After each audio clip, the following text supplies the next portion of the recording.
અમરેલી કે જ્યાં બ્રિજ પર ભ્રષ્ટાચારની પડી તિરાડ। અમરેલી ભાવનગર સોમનાથ નેશનલ હાઈવે પરના બ્રિજ પર મોટી તિરાડ પડી। રાજુલાના વિક્ટર ગામ પાસે બ્રિજમાં તિરાડ પડતા અનેક સવાલ ઉઠ્યા છે।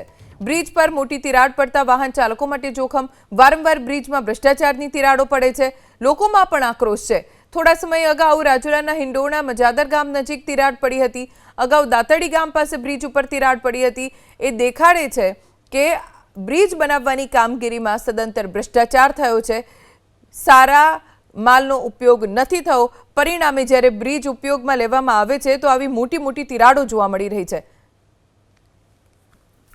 સોમનાથ ભાવનગર નેશનલ હાઈવે જે છે તે 260 કિલોમીટર જેવો નિર્માણ થયો છે। છેલ્લા થોડા વર્ષ પહેલાં નેશનલ હાઈવેને ખુલ્લો મૂકવામાં આવ્યો છે, પરંતુ જે નેશનલ હાઈવેની કામગીરી છે તેના પર અનેક વખત સવાલો ઉઠ્યા છે। ત્યારે અનેક વખત નેશનલ હાઈવેના બ્રિજ પર ગાબડા અને તિરાડો પડવાની ઘટનાઓ બની ચૂકી છે। દુધાળા નજીક પણ